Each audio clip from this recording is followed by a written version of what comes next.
I called it, guys. I posted a video 3 days ago explaining what would happen, and guess what? It happened. Anthony Joshua got a very lucky reprieve in round two.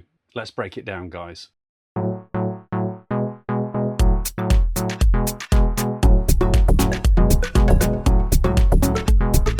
You know, I like the pundits. Most of them are ex-fighters, and so I have the utmost respect for them. But sometimes they cannot see the wood for the trees.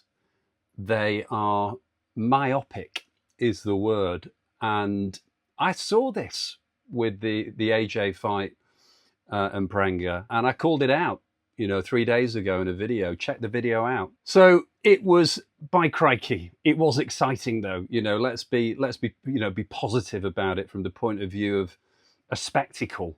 It really was. That first round seemed to last 10 minutes.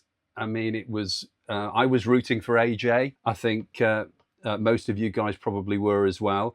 Had no axe to grind with Prenga whatsoever. An actual fact, it's one of those really, isn't it? When you've got somebody that's got a record like his, and this is a once in a lifetime opportunity, you do kind of, well, we do, don't we? Us Brits, we like to go for the underdog. But let's look at what happened, because, I said it all along that you take a big, durable heavyweight that's got a kickboxing background.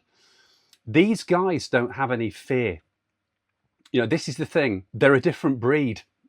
We saw it with Rico Verhoeven, didn't we, against Alexander Usyk. They're not scared of anybody. They just aren't. Yeah, they kick the crap out of one another. That's a level above the mentality of a boxer, which essentially is a gentleman's sport. And so these guys haven't got any fear. And so anything can happen. And of course it did happen last night, didn't it? And I have to say, you look at Anthony Joshua, and we all thought it was over, didn't we, in round one? I mean, we all thought it was over. Eddie Hearn in the post-fight press conference, he thought it was all over. He was reminiscing about the journey he'd been on with AJ while round one was unfolding. He thought that was it. It was too soon. But let's look at what happened, because what does it tell us? And where do we go from here? Where does AJ go from here? Where should he go from here? I think we know the answer to that one. The idea that he's been floating about, I want to go and win titles. I want to be the undisputed champion. That's a pipe dream, AJ. That ain't going to happen. In a month of Sundays, that ain't going to happen. There's no way you're going to get through the current crop of heavyweights. Do you think you could go in there and beat the likes of Daniel Dubois? Do you think you could go in there and beat, well, actually any of them? I've got to be honest with you. I don't think you can. I was impressed by the fact that he crawled up off the canvas.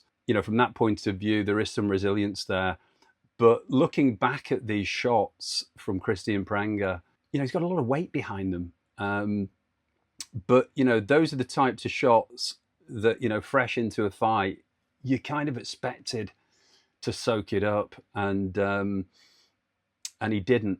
And, so what that tells me, if you want the honest truth, is, the Fury fight is going to be your last dance. It should be your last dance. There's a nostalgia element to that, and we want to see it.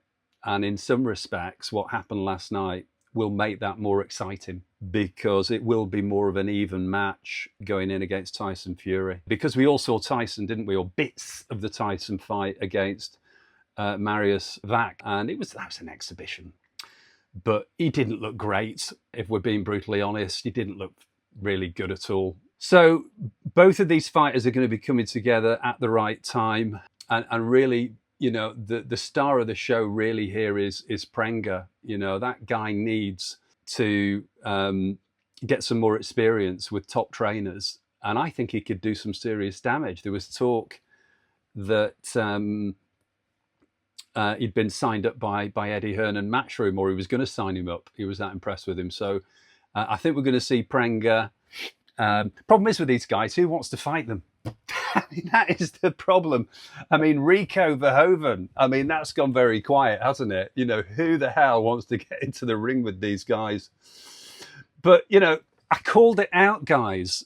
And my final closing point here is, in life, we tend to think people that are in positions of power and so-called experts, we tend to think that they're cleverer than they actually are.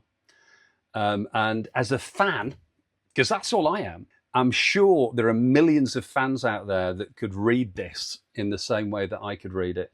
So anyway, guys, as always, thanks for watching. Give us a little like, give us a little subscribe. That'd be really nice. And hope to catch you on the next one. Take care.